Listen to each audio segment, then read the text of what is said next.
A very good morning to everybody.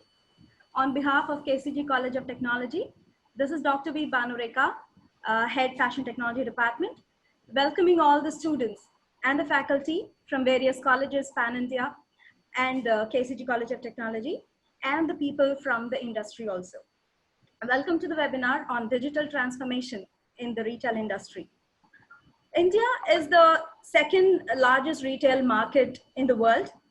Retail industry in India has shown an expansion at a CAGR of 16.3% over the period 2013 to 18.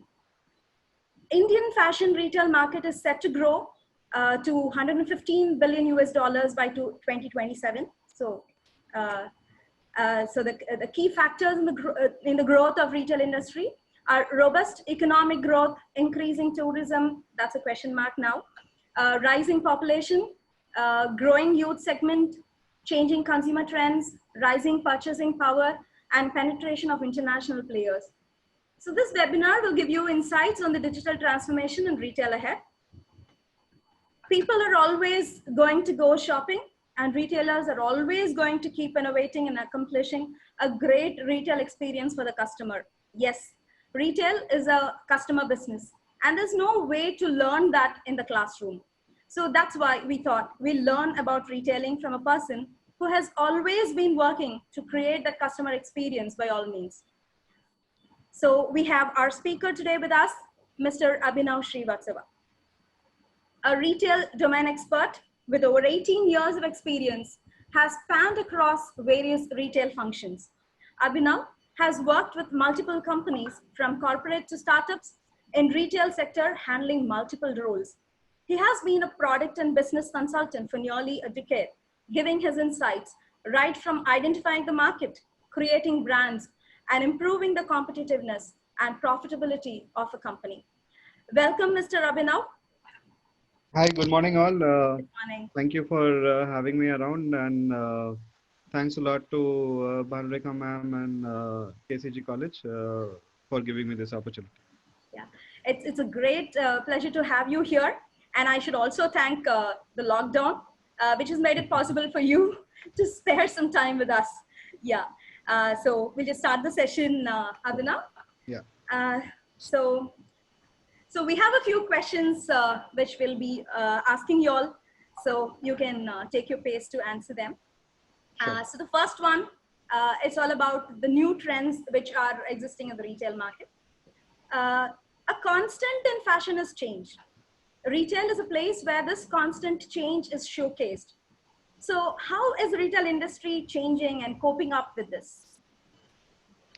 All right. So if you look at how retail has evolved in the past couple of years, one thing which we can see is overall the intervention of technology into retail. I mean, I'm sure being in India, we are all exposed to the typical mom and pop stores, and of course, with the globalization and the market opening, the way the things have scaled up, I mean, EBOs, exclusive outlets, malls, the kind of the sudden outbursts which we have seen in the past couple of years with respect to consumption has definitely made available products and services which were, I mean, not foreseen probably when we were growing up. That being said, what has been really a change driver apart from increased consumption is the technological or the technical interventions which has happened in retail, be it let's say from a simple point of sale to a CRM, or let's say how the typical touch points are evolving in a retail store. So technology, I would say, is one of the drivers for the new or the changes which we are speaking about. And of course, the consumer trends and the consumer behavior.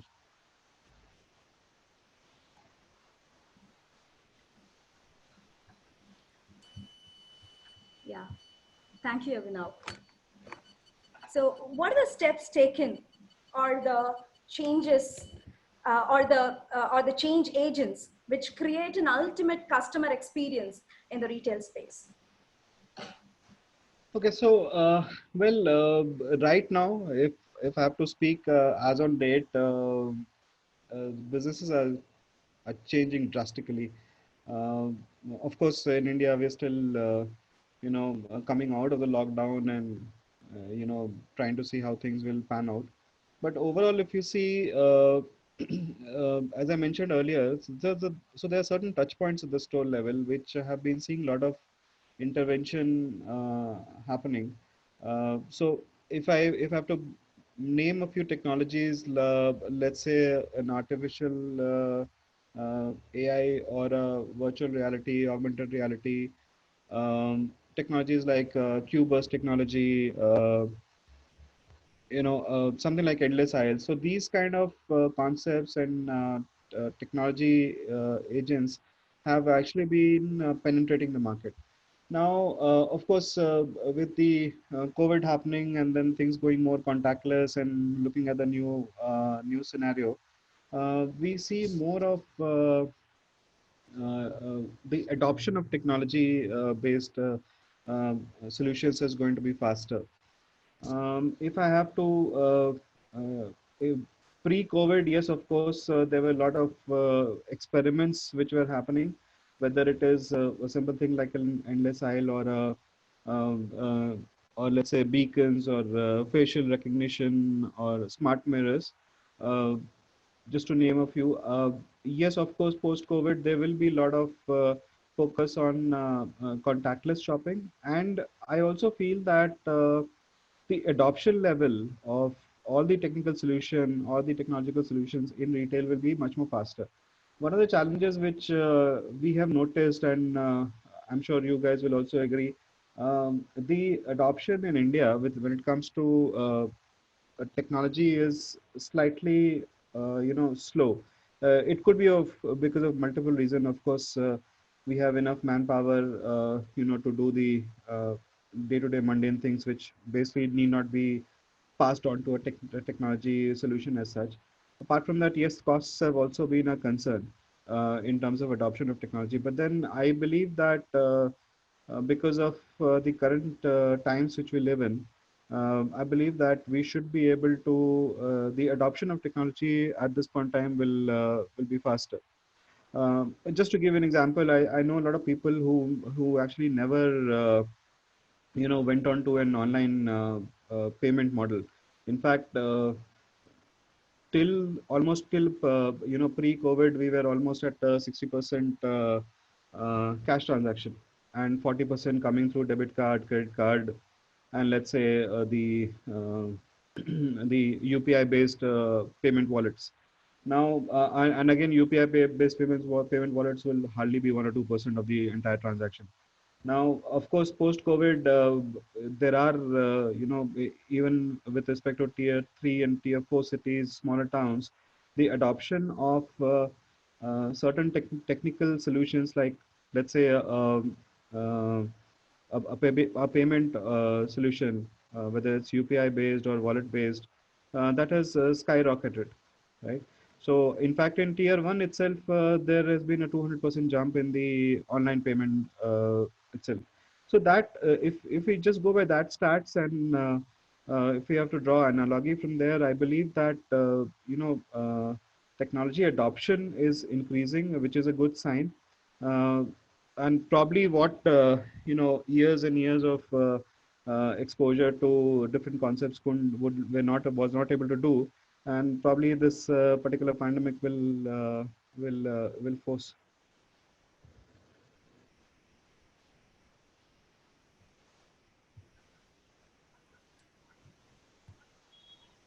Yeah, thank you, Abhinav. So the next one is about will there be a proportional change in the retail space in the context of brick and mortar and online stores? Are we having new concepts? Right. So yes, I believe so. I believe that the proportionately, of course, the online business is going to scale up for multiple reasons. I also believe the omni-channel concept, which of course all of us have been dabbling with for last 4 5 years, and most of the bigger IT companies have also been trying to push it. That is also going to make an impact. So, of course, the shift is an omni-channel and or an e-commerce model. Um, I also feel that a lot of our stores will start working like a distribution center.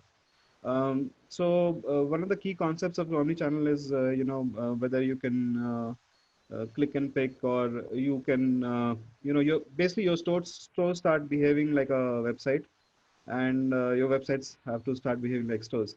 So that being said,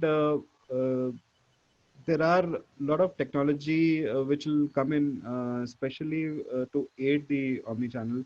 In fact, the other day, I was discussing with a few people, and then there are concerns specifically with e-commerce right now on the delivery schedule, because we all know, because of this particular COVID situation, the deliveries have also been impacted, and especially in the containment zones, etc.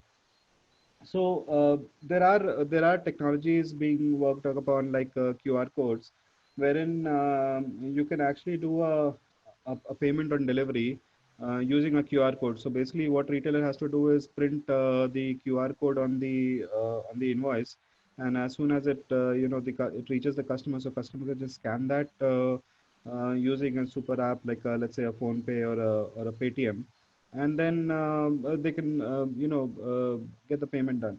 Other aspect which I believe is happening globally is a curbside pickup. So curbside pickup is basically, you order at the store, and the store keeps the merchandise ready for you to come and pick it up from a designated area. However, we have space constraints in our store, so that may restrict that aspect of the curbside pickup. Um, but yes, contactless shopping is going to be, and I was just reiterating. But just to answer your question, overall, yes, there is going to be a shift. We will see more of online, not only because of the COVID situation, but I believe that this almost 2 months of quarantine have also, led us to rethink as to how we shop. So yes, convenience is going to be a major factor, as I mean, when it comes to online. So I believe that is something which is going to change, specifically with respect to the way we shop. uh, it's not that malls are going to go away, it is not that the EBOs are going to go away, everything is going to be as is. But the right. So everything's going to be as is, but then of course the shift is going to be more towards online e-commerce.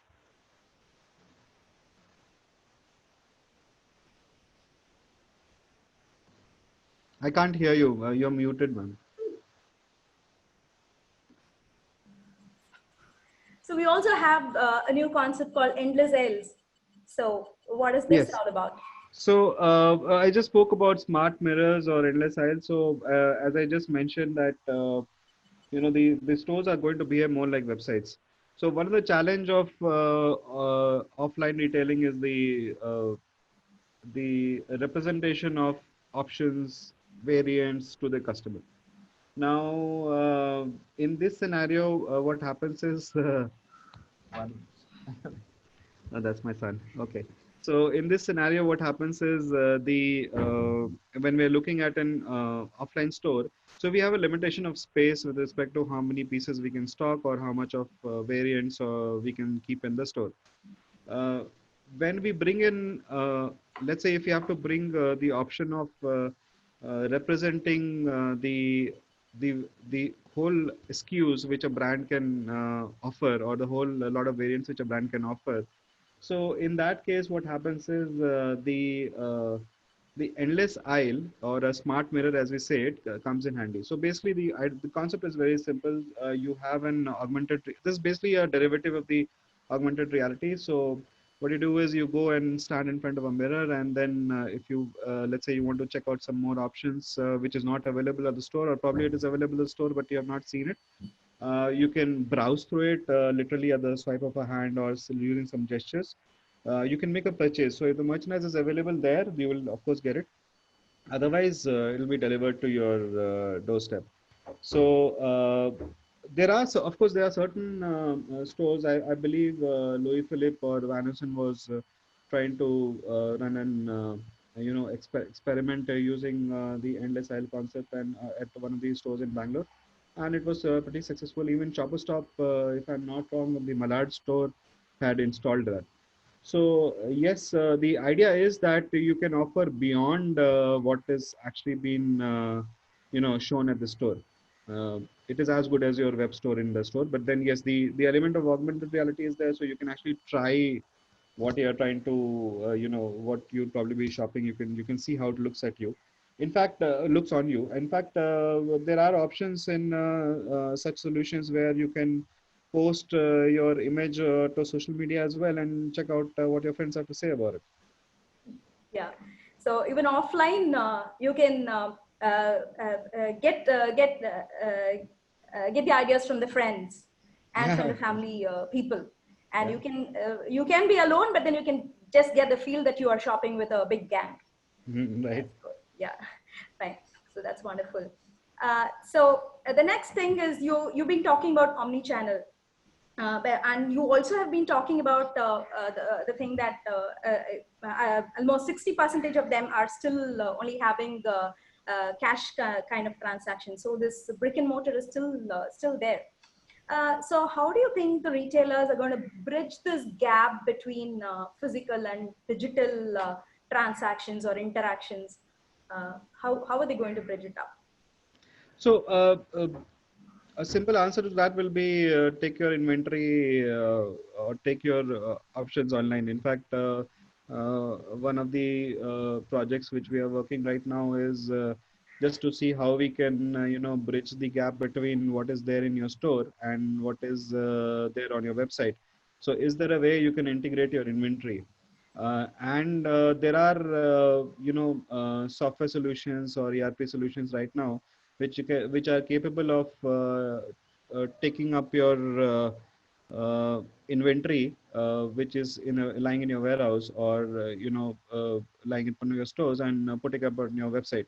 So the way to bridge, I would say, is primarily make your merchandise available to the customers, whether they're coming to your store or they're coming to your website. Now that is where the omni concept comes in. So you're now channel agnostic, so you're not depending on whether I'm online or offline. You're everywhere. The other thing which I believe is going to be a challenge for an omni-channel retailing space is, or in the current scenario, is the customer experience. Now, one of the critical things which a lot of online platforms have been working on is the last mile customer experience or customer delivery. Now, I go to Myntra, or let's say I go to Ajio and I pick up something, and let's say if I'm buying let's say a Gap merchandise, or I'm buying let's say a Louis Philippe merchandise, the kind of experience which I get in a store, of course, I'll never be able to get it online, right? So in this situation, that is one challenge which I believe customers will still face if you're buying it online, or you're walking the omnichannel route. But then that being said, I believe that is going to be offset by a lot of other perks which comes online, right from the convenience to the let's say a basic cashback or a discounting. Because I mean, all of us, we know that online has been very discount driven model as of now in the country.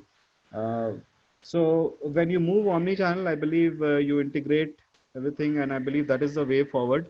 Whether it is with respect to the payment, or whether it is with respect to optimizing your inventory. Uh, I also think one of the biggest challenges for the lifestyle retail industry, when I talk about lifestyle, I'm looking at, let's say, footwear, apparels, jewelry, has been the kind of inventory depth or the inventory width which has to be maintained. Now, that is going to be a big challenge, because what is happening now is that globally the supply chains are disrupted, right? So of course, so sometime back I was reading somewhere that If China can be the factory of the world, why can't India be the office of the world? So that being said, what is happening is, while at this point in time China has come out of the entire pandemic, of course there are still certain localized infections which are there. But overall, what has happened is China is back on track now. But this 2-3 months of disruption which has happened across, I mean, whether it's China or everywhere anywhere else, will lead to a gap in the supply chain. Now, this is the time for retailers to actually evaluate, do they really need to go and, go back to China in terms of sourcing? Of course, I'm not talking about the anti-China sentiment, but that being said, the this disruption which has happened in the supply chain basically should force the retailers to think how they can optimize the supply chain all the more, because the inventory depth or the inventory width which we maintain in, especially in the apparel retail, is a big challenge which we have to overcome. I'm not too sure if you can, of course, in apparel you cannot move to a JIT kind of model, but somewhere that challenge is something which we have to overcome. So, just to answer your question, how can things, be more uniform across all the channels? So yes, definitely we have to look at omni-channel, and not only in terms of integrating the technology, but also trying to see what we can do in terms of customer experience. Now, a simple thing like a product packaging, right, can impact customer experience. Now, the way I package the merchandise and at my store versus how I deliver it online. So, can I maintain certain amount of uniformity there? Will that enhance my customer experience across? That is, these are some of the basic questions I believe the retailer has to answer.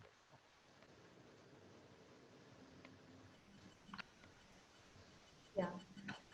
So the next one is about the technologies. Globally, all the industries are getting ready to face the next industry revolution, Industry 4.0. So how do you think the retail sector is getting ready to face this revolution? So I think we're there because I mean, you might say it has been forced upon us, but then yes, we're there. There are a lot of changes which were in the pipeline pre-COVID. Uh, but I believe what is also happening now is because of COVID, as I mentioned before as well, this entire change is uh, is more fast now. Whether it is let's say digital payments or the payment part which I've been talking about, or whether it is inventory optimization, or whether it is, let's say, retailers like Pepperfry or adopting solutions like an augmented reality. The change, of course, is happening. Yes, as I mentioned, one of the challenges in the country has been, how cost effective these technical or technical solutions or technologies are. I probably believe that is one of the hindrances which has been there. Now, but yes, in a post-COVID world, and where the concerns are going to be on hygiene, and there are going to be SOPs rewritten just to maintain certain certain basic things like social distancing and contactlessness across the entire shopping experience or the user journey. The change is something which is going to happen in India as well. A very simple thing like an OTT or or a communication over social media is now going to be more predominant. I mean, look at us right now. We are sitting across and doing a webinar. Now, 3 months back, or let's say somewhere in January, who could have thought that this is going to happen? So this is what has been forced upon us, and I believe that we have adopted or forced to adopt to this particular scenario pretty well. Um, I'm sure I mean, the college itself, and I'm sure that you in particular are exploring, of course, apart from webinar, you're also trying to understand what can we do on the, just to make sure that the continuity of education is there, and, the students are still engaged. So, of course, there are a lot of technology and out there, and I'm sure you guys would be experimenting with that. So like is for education, the while the sector has adopted, and of course there were certain technology which was already there. I mean, just to say a Udemy or or an Academy or a Merit Nation or Byju's, where these guys were there. But what has happened is that because of this particular situation, the adoption has been much more faster now, right? So same is something which is going to happen to retail as well. The technologies have been around. As I say, that the adoption will be much more faster, and I think people will be willing to experiment with it because I mean it's now or never. The world has changed. Yeah. So do you think the rate in adoption is different globally and in India? How do you think Yeah. it's So different? if you look at the way the West, I would say, adopts technology is, of course, much more faster than how India or, let's say, the SAARC countries, I would say, absorb it. Of course, there are multiple reasons for it, and I think the prime reason is, of course, the technology cost. There are also, I would say, challenges on, the government norms, etc., etc. For a simple thing like a drone-based delivery is not happening in India right now. There are, of course, people are experimenting. I think Zomato has also tried to do something with it. But I mean, one of my cousins basically runs a drone training school out of US, and the delivery through drone is not something which is not something which is unheard of in US. In India, of course, there are certain challenges, whether it is with respect to defense or DGCA has to formulate certain rules. So yes, there is the pace of things in terms of adoption, of course, is slow in the country, which I would attribute to multiple reasons. As I said, one is of course the government policies. The second is the cost, and of course there are certain things which we try to automate, right? So whether it is having a robot, let's say, move around a grocery store and trying to assess whether shelves are empty or stocks are ample or not, to let's say a digital payment solution. So I mean, we as a country were very comfortable with cash, right? So but of course, because of this situation, yes, we are being forced into adopting new things. But then, just to answer your question, yes, as a country, we have been slow in adopting, but there are multiple reasons because of that. I mean, it is nothing to do with what our demeanor as a country is. It's mainly to do with the lot of tertiary factors. That I believe is going to change. I think we'll be more open to hear out more new technologies. Of course, and that will also lead to the penetration of technology into retail spaces. Okay. Uh, so necessity is the mother of invention, and when there is a necessity, I think everybody try to follow things at a faster pace. Uh, Fine. So the next thing is you have been mentioning a lot about post-COVID, but still, just to give a highlight on it. So I'll just post both the questions that are short. You can just take it together. So one thing is, how are the retailers going to face the new economy crisis? And the next thing is, what are the alterations in the retail space which have been done to face the post-COVID situations? Okay, so just to add to what you said, necessity is the mother of invention, and I also believe that laziness is a father. So, and that is and if I have to take laziness aspect a bit further, we are basically talking about convenience. That is where convenience steps in, and therefore the entire online and e-commerce. That's how I attribute it right now. I'm sure a lot of people will disagree with me. That being said, coming to the COVID scenario. I mean, for the last half an hour, what I've been talking, our discussions are mostly revolving around, how the situation is right now, and I think everything is being viewed, from post-COVID perspective right now. So this particular pandemic is unprecedented. I have never seen it. I'm sure none of the people. Probably the last which I've been reading is something was like a Spanish flu or something where something like this happened. So this is unprecedented. We have never seen it. We have never witnessed it. It is something which we are learning every day as time goes on, uh, and we have to as I keep saying that we have to. There are a lot of new things which is happening right now. I mean, this is something, there's no manual for this because we have not experienced this before. So we will have to, as I say, we will have to build the plane as we fly it. uh, Now, the economic crisis which we are into, of course, yes, there is a challenge everywhere.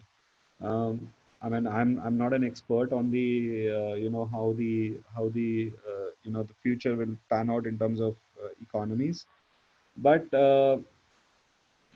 there will be, of course, there will be certain damages. India is a large service base, and there are a lot of MSME sector which is involved.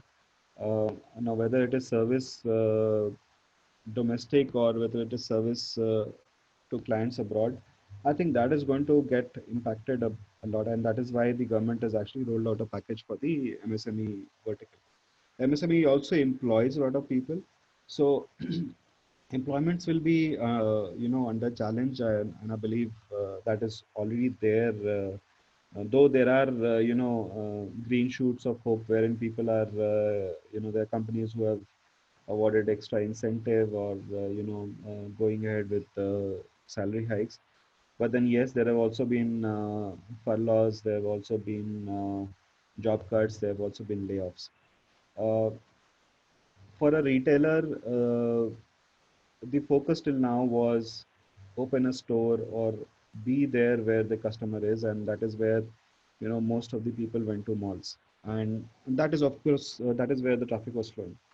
Now, what has happened is, because of this extended lockdown, the malls have got impacted big time, and there is practically no walk-in happening there. So as soon as the malls open up, and I personally feel that malls are will be able to handle uh, the revised updated SOPs for customer coming to your store or mall in a better way compared to the mom and pop stores. That being said, the government has decided that they will take some time before they open the malls and theaters and other such spaces. Now, till that opens up, of course, retailers who are primarily into offline retail and are into malls are going to be under pressure. And the more it extends, the more. So basically, I'm not too sure if they will have the kind of cash reserves to, support the not only the people but a lot of other tertiary services for such a prolonged time, because this is almost the third month we are entering into. So with that in mind, economy, of course, is stretched, but I think that we should never waste a crisis, right? So this is a crisis which we are in, and I remember when SARS happened, a decade ago, in China. That is where Alibaba became so strong, right? So I think somewhere retailers also have to look at this like an opportunity and see how they can reach out to the consumers. So what has happened is, what I understand, the overall, so shopping is still happening, right? So of course we are now limited to essentials, and then cities which are not in the lockdown anymore, uh, the uh, the standalone stores have been opened, especially in Bangalore. Of course, there was an initial spike in the shopping trends from these stores. In fact, some of the stores were doing better business than before this entire pandemic happened. That being said, it could be attributed to an initial spike, but consumption, of course, is not going to see. We are human beings are a creature of habit, right? So uh, we have been habituated to shop and dine and enjoy a life or whatever disposable incomes we have in a certain manner. Now, that, of course, is not going to change overnight. So yes, there will be outbursts. There will be scenarios when you are trying to see, okay, how can I get my life back to normal? Probably that is what will give us a sense of, sanity, particularly. And we always spoke about retail therapy, right? So that I believe will some way or the other come back now. Of course, we'll not be able to do a window shopping how we used to do earlier. Uh, but I believe that the behavior as such will not change in terms of going out and exploring, because that is not who we are as human beings. Now, what is going to change is, of course, how we navigate, right? So, let's say we're going to a mall, and then we will be very wary of the person standing next to us. We will not be able to sit in a food court and eat, shoulder to shoulder. Those things are going to change. How we navigate is going to change, and that is where I think retailers may have to redesign certain stores with respect to space density. And I think some of the places it's already happening. Whether it is standalone stores which have opened, and of course there is already a certain amount of norm in terms of how many people should be there in the store, etc., etc. There is government is also forcing, for example, in Bangalore yesterday there was a curfew, right? So Sundays are still off, and then of course the shopping hours are limited till 7. So these measures are still there. Of course, they'll ease out in the long term. But what I understand is this: the navigation part is going to change drastically. The other thing which I am seeing right now is, adoption of very basic technologies like video calling. So, for example, let's say I am a retailer and I open a store, and then I have my set customers who I know will always come to me for whatever reason. It could be because of the product quality, it could be because of the fit, or it could be because of the sheer customer experience. So, can I reach to those people and say, hey, listen, I've got this with me, and the other side of the conversation, can you show it to me? Can you show how it looks like? Can you show what has come new in your store? And that is where, a video calling can come in. Of course, it can also be extended to an, augmented reality or virtual reality aspect. So, I believe that is something which, retailers will have to do certain changes. We had recently worked out certain SOPs for how these stores are going to handle customers. So there are a lot of things which happens in the store. I mean, beyond the customer receiving, customer servicing part, there's also the other important aspect is the staff, whose health is also equally important. So you may have to rewrite your SOPs. You may have to redo certain things with respect to how you are handling your consumers and your staff. Um, but yes, I see a lot of intervention again coming to technology itself.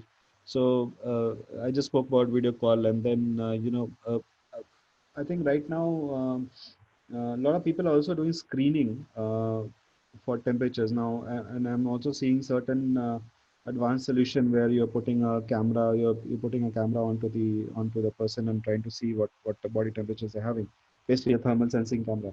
Now, is it also possible? I'm just putting a thought here. There are certain technologies which are already there, which are pretty advanced on the facial recognition side.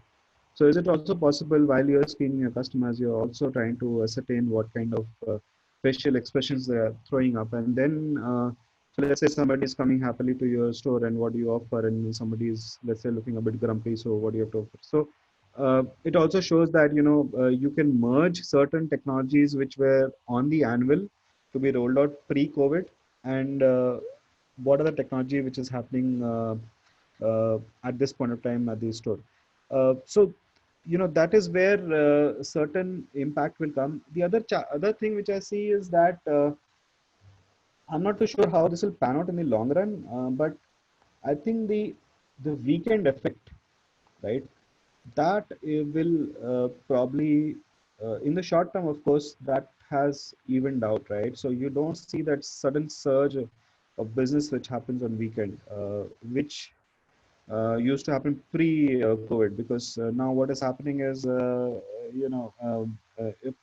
me also, it took me some time to understand, though, I mean, we've been trying to work out of home. Uh, for me to understand that, hey, listen, even though you're at home, this is not a holiday, right? You're still supposed to work. So of course, this also impacts the how consumers, interact with you. So the weekend effect in the short term, of course, will not be there. Probably in the long term, things may pan out differently. Um, I believe while to handle the economic front, I believe that retailers have to rethink the entire approach of reaching out to the consumers. But yes, that being said, at the store level, they have to be more careful about the typical store touch points and smaller things like, let's say, railings or lift buttons, etc., etc. So I think safety, hygiene is going to be a key part, and of course, as I mentioned earlier, the navigation of the consumers at the store. Yeah, so maybe it's going to be a combination of online and physical store kind of thing, where people can navigate online, and then on an appointment they will be allowed to go inside the store to have a look at what they saw online, isn't it? Yes, so that is also one thought process which is emerging. Of course, the malls which have opened abroad, there's already an appointment based system which is there, wherein you need to uh, tell in advance that this is the time when I want to come. In fact, some of these smaller boutiques and some of these smaller jewelry shops or the jewelry shops in India have also already adopted this, Yes. just to limit the number of people which are there at the store. Yes, so that is something which can definitely evolve. Yeah. So I just saw a jewelry advertisement yesterday. So they've been proclaiming that there is no AC. And then they've also been telling that on appointment, they will be able to visit the store. And of course, I also heard in another webinar where experts were telling that after COVID, there's going to be, as you said, people all love shopping. So he also said that there's going to be a pent up shopping spree. So the retailers also have to get ready for that. But of course, the kind of colors and the styles that they're going to be selecting may be very minimalistic. So that's what I heard from another webinar. Yeah. And yes, Abhinav? So one thing which I think everybody spoke about when China opened up was how quickly China bounced back. So we were all talking about a V curve, and then someone started coming and saying, "Hey, listen, there's not going to be a V curve. We'll probably have a U curve." So yes, there is going to be a pent up, you know, shopping demand or pent up basically emotions which are going to lead to shopping spree, and then of course that is why the initial spike which probably we have witnessed in some of the stores. Yeah.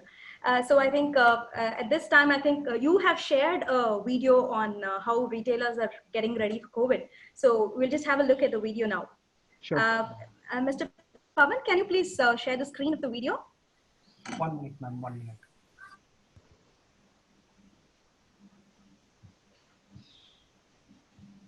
So this is for, if I'm not wrong, this is not for an Indian mall. Yeah, fine. Understand.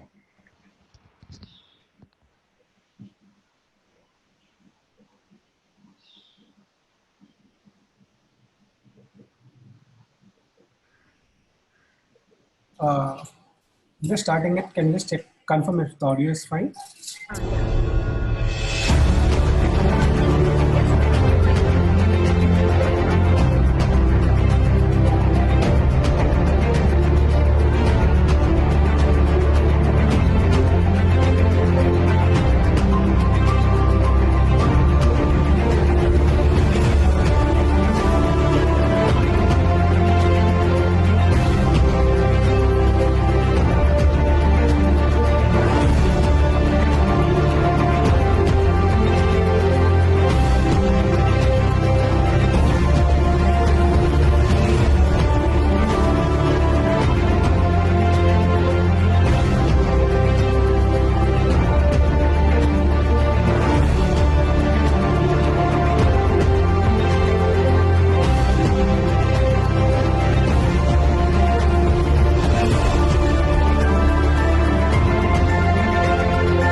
Yeah, thank you, Pawan. And thank you, Abhinav, also to have shared that video for us. We get a better understanding with that video. Pleasure. Um, so I'm just going to the last question, and then we'll move on to the question answer session. Um, so we have a lot of students here with us. So on behalf of them, I'd like to answer, I would like to ask one thing. What are the upcoming entrepreneur ventures that people could take on in a retail-based startup? Okay, so one of the challenges which this pandemic has thrown is the funds flow to startups, right? So there are a couple of startups I've been working with, and in fact, one of the bootstrap startup which I've been working with actually shut shop a month back, and the challenge, of course, has been the sustaining without any funds flowing in. So I think for entrepreneurs, what is critical is how can make a minimum viable product and try to work out your unit economics, because that is going to be a challenge in the future, because of course the funds flow is going to shrink. Now where all you can align to, if you ask me, so there are a lot of, if there is something happening in the B2B space instead of a B2C space, try to align yourself to that. And I believe that is where a lot of stuff is going to happen when it comes to technology intervention, whether it is on the merchandising side or whether it's on, let's say, marketing analytics side or something on the predictive analytics. I think that is where the industries will move, because that backend functions as such are not automated. They are still not efficient.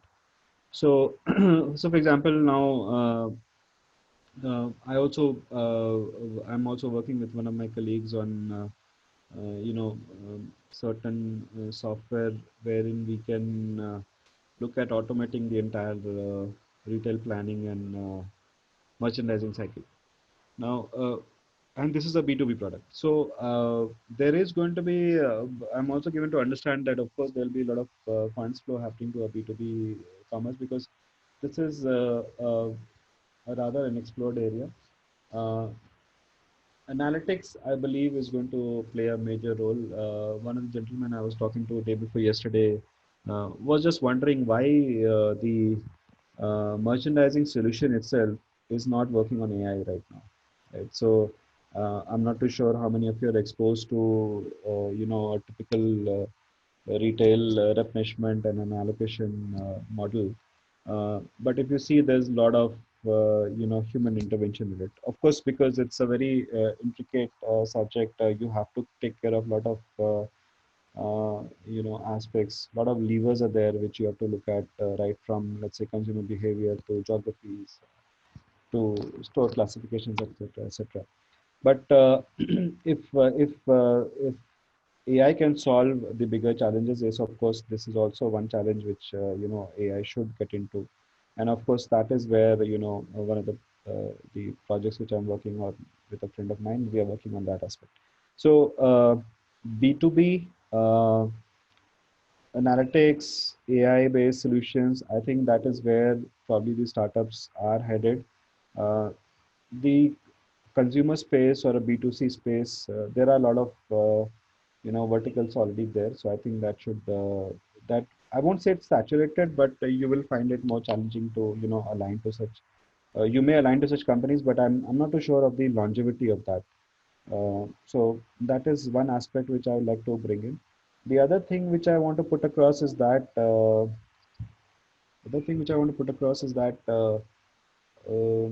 for the students, right? So I understand that this is a jittery time, right? So and of course, I remember when we passed out from college, whether it was engineering or MBA, somehow or the other, there was always a recession around the corner. And yes, there were challenges in terms of what packages we get, how we get placed, etc., etc. But this is nothing like it. I mean, this is an altogether another level. I believe that which I always put across whether I'm interacting with students at any level with any college is that you should always try to take up certain project works. I think just a generic advice to all the students: try to keep yourself engaged and try to be close to the market. Try to understand what all you can do. And what happens is when you're actually trying to work out certain projects, you realize there are certain problems. Okay, and if you are able to identify problems, and of course the next logical step is your mind will go to a point where you'll think, okay, how do I solve it, right? And that is where, and I was just I think yesterday probably I was discussing with Bhanandika ma'am herself that the uh, the big the big IT companies or the big retailers will not come up with solutions to day-to-day problems, that because they don't have that agility, right? And that is where I believe startups or you guys as students can make a difference.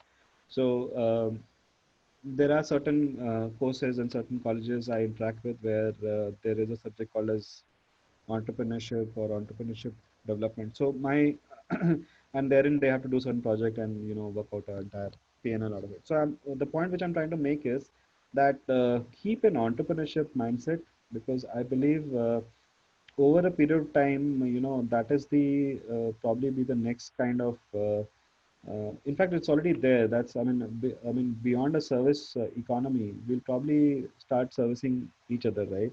So I have a service, you have a service, and we interact and we generate revenue. So try to keep an entrepreneurship mindset as well, whether you're working for a big corporate or you're working for a small startup, or you're doing something on your own. I think that is something which will take you places. Uh, and especially how entrepreneurs and startups should work out, I believe B2B probably will give a lot of scope, right? Yeah, thank you, Abhinav. Now we'll just move on to the question answer session. So to start with, I have a few questions which I've received from the students. I'll just talk and then we'll go on to the next thing from the Facebook and Sure. question answer box over here. Sure. So the first thing is how artificial intelligence based personalized shopping experience and customer centric merchandising will benefit the users. Okay, so see, there are two things when you implement a technology solution. So one is uh, how your your consumers or customers are going to get impacted, the end user, and the second is how the industry in generic or that particular setup or enterprise is going to get impacted or benefited. So there is a concept called as consumer delight, which we always speak about when we're talking about marketing or especially in terms of retail. Now, right now, what happens is, I am in a situation, especially if I'm buying online. So I get, I have a pre-decided budget in mind and I have a pre-decided product in mind, and then I go and shop.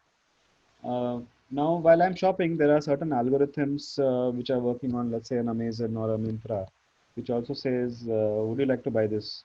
Would you like to buy this as well? Or people who bought this also bought this, right? Now, this is I would say, probably the first step when it comes to, implementing such algorithms. But honestly, there are times when I am also, get bugged that why do I have to look at what other people have bought, right? So if I'm buying a shirt, doesn't necessarily mean that I'll go and buy a trouser as well, right? So probably an AI has to can how it can help is it can personalize your entire shopping experience. I would put it like that. Uh, in an online space as of now. In an offline space, of course, the uh, the impact will be more on the supply chain efficiency. You know how you can minimize. I mean, again, that's more towards the organization. It has nothing to do with the consumer as such. But what happens is the organizations become more lean and efficient. And as I said, whether it is apparel or footwear, we actually play with a lot of SKUs, right? So that is something which can be made efficient. So efficiency and of course the consumer delight. These are two things wherein I feel AI can impact. Yeah. The next one is, you will most address this. Some economic technology solutions for new startups to sustain the competition with the big players. If there is a different dimension you want to approach this question, you can please add on to it. So honestly, I don't feel there is a competition between the startups and the big players, right? Because I mean, I think both of them operate at a different orbit. Uh, the startups can't do what a big player can do, and a big player cannot do what a startup can do. So the way I see it, there's no competition. I don't think there should also you should also be competing. Uh, I think what a startup should basically focus is on building some consumer base. Of course, typically an investor looks at what kind of traction do you have, right? But then I also believe that which is more relevant in the current times is, how many times is the current customer coming back to you? Let's say you may have 1 billion customer, but how many of them are coming back to you? Because that is where the real value add is. So yeah, so that is how I like to answer this question. Yeah, fine. So over to Mr. Pavan. Can you please shoot out the questions in the question answer box? Mr. Moore is the first question from an anonymous attendee. Hi, sir. You had previously mentioned that e-commerce industry may go up after this pandemic. But when there are return policies in almost every website, how can people overcome the fear of whether the particular product received was tried by an infected person previously? Well, that's a very good question. So one thing which is being worked out right now across the industry is, especially when it comes to fashion and apparel, is that in this scenario, in this environment, how do we make sure that whatever we are getting has not been, a pre-used, refurbished kind of garment or product, and even if it is a pre-used and refurbished, it should not carry any infection. So, so as we speak, there are people who are working on disinfection technology, whether it is with respect to, let's say, a simple thing as a UV lamp, or it is with respect to, let's say, uh, something very basic and simple like just ironing. So, whatever we understand of the virus today is that. There are certain temperatures, let's say beyond 70 degrees or so, and if you expose it on certain surface, it is no longer there. Uh, for paper, for example, the virus cannot stay more than, I think, cannot stay more than 3 to 4 hours. On doorknobs and railings and all, it can still stay. On apparels also, it stays for, if I'm not wrong, for 2 to 3 days. Now, that is where, the brand element comes in. Now, if I'm a standard brand and if I'm an evolved brand where I really care about my consumers, so as a brand, I'll have to define certain SOPs in terms of how am I taking care of this disinfection, and I'll have to lay down certain SOPs accordingly. And it is where the brand trust and the will move to, right? So earlier the brand trust was mainly in terms of either it was addressing your ego, right, or it was addressing your need for a certain product quality, right? But I think one of the additional aspects which is going to happen now is the hygiene element. So if you as a brand are able to convey to your consumers that, hey, listen, I've followed certain recipes and this is the thing which I'm doing, and what I'm offering is pretty safe, then I think you're home that way. So I think that is where, just to address your, the idea of getting consumer returns and then how to make sure that it is disinfected. That is where, a lot of communication will move to. In fact, a lot of videos, if you see right now, which is happening from standard brands, whether they are store labels, store brands, or there are consumer brands, is uh, is around that itself.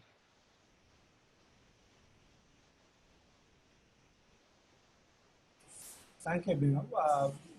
The next question we have is from Ms. Geeta Malini. Would like to know, is our retail industry prepared to meet digital demand and challenges? Also to add, we have one more question from Vasant Kumar. Does any retailer in India has implemented or plan to implement the AI concept based in the stores? Can you please repeat the first question first? I'll just answer that, then you. The first question is, would like to know, is our retail industry prepared to meet digital demand and challenges? Yes, I would like to believe so, that we are ready to, meet whatever digital challenges and demands are there. One of the things which I want to bring forth in this entire conversation is, though we are talking about omni-channel, etc., the internet penetration plays a big role. And I'm not talking about, receiving internet. It is also a question of the quality of the internet, right? So, am I able to get 4G data in a remote village? And of course, what has happened is this: if you have seen, for example, apps like TikTok, right? So the consumer base uh, is largely tier 3, tier 4 city, correct? And so, of course, they have access to technology as such. The other challenge is going to be, and they have also been they have also adopted it fairly. The challenge is going to be, the way I see it, is the quality of internet penetration. How much of 3G, 4G data can I, pass on to a tier 3 or tier 4 city, and what is the kind of bandwidth I can get there? Because though India as a country, we've been saying that we are growing very fast with respect to internet penetration, etc., etc. But the challenge is the quality of data. So one thing which is going to, when you speak about whether we'll be able to handle the digital challenge, I believe in terms of technology platforms, yes, we are there. But there are certain basics, probably we have not been able to address. And in fact, there are sometimes when I do webinars or we are doing some con calls with clients, there are certain times where we get disconnected, or there are certain data issues, etc., etc. So I'm saying that those kind of hygiene elements when it comes to serviceability has to be addressed, of course. But otherwise, I think we are fairly ready to, face and handle any, internet or sorry, digital challenges. I mean, we have one of the largest amount of engineers in the country, so I don't think that will ever going to be a challenge. What is the next question, Mr. Pawan? Uh, the next one is, does With any respect to AI, right? does any retailer in India has implemented or planning to implement the AI-based concepts in the stores? Well, to answer that, I'm not privy to, what would be the strategies as such of retailers in the country right now. AI implementation, there are certain tools which are being dabbled with. And on the analytics front, yes, of course, there are certain advanced analytics tools which, in a way, play with certain basic, AI concepts. So, of course, I think that is where the intervention will happen first in terms of consumer analytics. So, yeah, so for a simple thing like let's say a heat map at your store, and if something can be done about it, so that is something which will come up faster. So yes, analytics is where probably AI will come in first, but what all retailers are actually working with it, I'm not privy to them, their strategy overall. But yes, let me assure you that there is a lot of headway happening in the on the AI front as Next, we have a question from Mr. Karthik, who is a first year fashion technology student.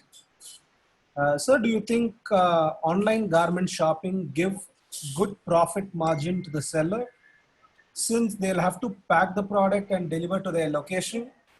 And as a customer, we do not like to have these delivery charges if the product is more than say 500 or 600 rupees.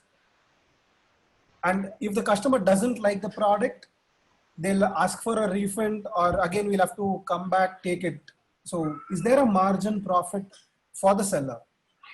So Karthik, I'm not too sure if you have studied closely the entire value chain and the markup model and the markdowns which happens for a retailer or a brand which is purely online. I believe that is what your question is. So yes, these are aspects which you have to build into your profit and loss statement, right? So when you're trying to figure out that is my business sustainable, viable, and as I said, does it make sense to have it from the perspective of unit economics? So of course you have to build these things in your business model, and probably that will also be one of the strategies how you mark up your product. Uh, so the forward logistics, as you said, and the reverse logistics has to be built in. Of course, nobody wants to pay extra for delivery charges and all, right? So I don't think any of the lifestyle products actually charge delivery charges as such. Most of it is built in and it comes as a free delivery. Is it good? We can go with three more questions if you don't mind. Yeah, please go ahead. No problem. We have one from Ms. Bhagya Lakshmi. Will Yes. adoption of online selling affect the middle level jobs? What is your message to the designers to become techno savvy? These are two different questions, right? Two different questions put it in a single message. Okay. So the first question is, will it affect middle level job? Please come again. The first question, Will adoption. adoption of online selling affect middle level jobs? What is your message to the designers to become techno savvy? Okay, so to answer the first question, I think what is going to happen is there is going to be a different set of skills required will be required in the market. So you have to look beyond learning an Excel sheet if you're going into an analytics kind of profile or role. So to answer your first question, I don't think jobs will get impacted because of technology intervention. What will have to be done is that in the colleges and in the schools or whatever vocational courses you are doing, you need to become aware of new technologies which is happening. I think one of the things, for example, is that how many of you know programming, right? So, and I'm not talking from a design perspective. I'm looking at people who are probably, let's say, into merchandising or who are doing a lot of analytics and analysis and data interpretation kind of job. Now, the way I see it, like we had when we were growing up, the reading and the writing or doing a mathematics, arithmetic, where there's some of the essential skills. I think what I keep telling my kids is that, hey, listen, you need to learn programming. So that being said, I believe there will have to be certain skill upgradation to stay relevant in the current job scenario. That is to answer the first question. For the second part of the question, what kind of technology a designer should adopt, right? That is the question, Bhavan. I'm sorry. I'm sorry. What is the second question? The technology for the designers, What is right? your message to designers to become techno savvy? I don't know. I mean, be more techno savvy. I mean, I think designers are. I mean, one of the things which a good designer has to have is the good observation skills. Apart from sketching and knowing different tools, etc., etc. There are certain basics which you cannot compromise on. Let's say a basic understanding of color aesthetics and you know the basic design elements should be clear to you, whether you're using a tool like an AI or something else, or whether you're simply doing your sketching. But I believe for a designer, what is very critical as a skill is, observation, imagination, and thinking out of the box, which is nothing to do with technology per se. It is more to do with, how you as an individual are grooming yourself. But generally, I believe designers are these days techno savvy. Uh, we have again one from Geeta Marini. Uh, what are the opportunities this COVID, the post-COVID that would bring the retail industry on the positive side of the scenario and how to grab those? We don't know. So as I said, we are building the plane as we fly it, right? So we don't know how things are going to, shape up. All of it, what we are talking right now, post COVID, and what is happening is how things are happening day to day, or everything else is speculation. Uh, as I said, of course, there are certain consumer behavior changes which will happen, and I believe that's already happening. Apart from that, will we scale up? Yes, all the economic indicators are to that level itself that the growth is going to come back, and of course, India is going to grow at a 7 to 8% GDP, etc., etc. But how will that happen, and what kind of you know consumer behavior changes will happen? I'll be very honest and upfront, without any speculation. I believe that is something which we'll have to wait and watch. Yes, you can expect changes in terms of how we interact socially. The final question, Mr. Abhinav. Yes. India has imported most of technologies. So do you think India will wait for any success experiments done by others or will try to experiment its own strategy? India does a lot of uh, own technology as well. I won't say it is imported. One of the things which has happened in the last couple of years is this. I won't say couple of years, but probably 4 5 years is this, that the uh, the technology is not specific to any country or any particular region or territory. It is very global in nature, right? So in fact, India's payment gateway solutions or India's UPI solutions are more intricate than what you'll find abroad. Uh, India actually presents a lot of challenges to any technology, because we are a very diversified country with different stratas of society when it comes to the whether it's economic front or on the cultural front. So we are very diverse. So what it means is this, that even though we import technology, or let's say we look at certain technology which has been doing rounds outside the country, we still have to adopt to it. But let me also tell you that India also jumps technologies. For example, India never got onto the pager bandwagon. We never had the pagers, right? So from the landlines, we came directly to mobile phones. While West, specifically US, had the entire pager revolution, right? So it is nothing to do with.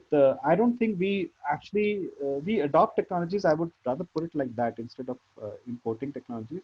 So we adopt technology, but then, as I just mentioned some time back, we have the highest amount of engineers, and when you look at places like Pune, Bangalore, Hyderabad, uh, these kind of cities where there's a huge startup ecosystem. So you'll realize there's a lot of local problems which we are trying to solve, right? So that basically, you you know, so there is a lot of inherent ingenious stuff which we're trying to do to solve certain problems. Thank you, Mr. Abhinav. I guess we are out of questions. I request Dr. Banureka, HODFT, to take it over and thank the speaker for this wonderful time. Yeah. So yeah, thank you, Pavan, and thank you, Abhinav. That was wonderful taking up all the questions. So I just want you to roll up the whole thing, like just give a small summary about the whole thing, and then we'll be able Sure. to. So as I mentioned, so I think one of the things which our discussions gravitated towards eventually was how things are shaping up in a post-COVID or in the current pandemic scenario. So I think that one of the factors which will probably hold true going forward is, um, as an industry, as a country, we are becoming more open to technology, and that is where, as you said, the technology 4.0. I think That is where we as an industry are also headed. We're going to imbibe more and more of technology, and we are going to. I mean, the way I see it, I think we will our supply chains will become more efficient going forward, more optimum, and probably more shorter, more closer to the market. I also feel there are technologies like AR, VR, online payments, etc., which will come into the picture and will become more predominant. So pre-COVID, of course, we were working on certain technologies which were supposed to come and assimilate into the retail industry. I think post-COVID, that assimilation will happen much more faster. Um, Whether it is, basic things like, let's say, robots coming in, or let's say chatbots, or let's say analytics, or certain B2B applications. I think we'll all adopt to it, and I think we'll come out of it in a much more glorified manner, I would say. Yeah. So it is, of course, it is uncertain times for everybody, but this is not going to stay with us. We are going to cross this. We're going to see positive things happening. Yes. Thank you, Abhinav. And I request Ms. Gauri to officially present the vote of thanks. Good morning to all. Instead of wondering when your next vacation is, maybe you should set up a life you don't need to escape from. Lockdown may take up any version, but our retail industry has been ever ready with evergreen changes. On behalf of KCG College of Technology, I would like to thank Mr. Abhinav Srivatsava, who gave a bird's eye view of the dynamism of our retail industry. The session gave good insights on the various transformations that has been happening in the fashion retail industry. I thank all the students and faculty from our college and from various other colleges across India who have joined us online for this webinar. I also thank our management, principal, associate dean and HOD for giving the opportunity for conducting the webinar. I would like to thank the system admin, Mr. Vipin and Mr. Pavan, our placement officer, for their technical support. Thank you all.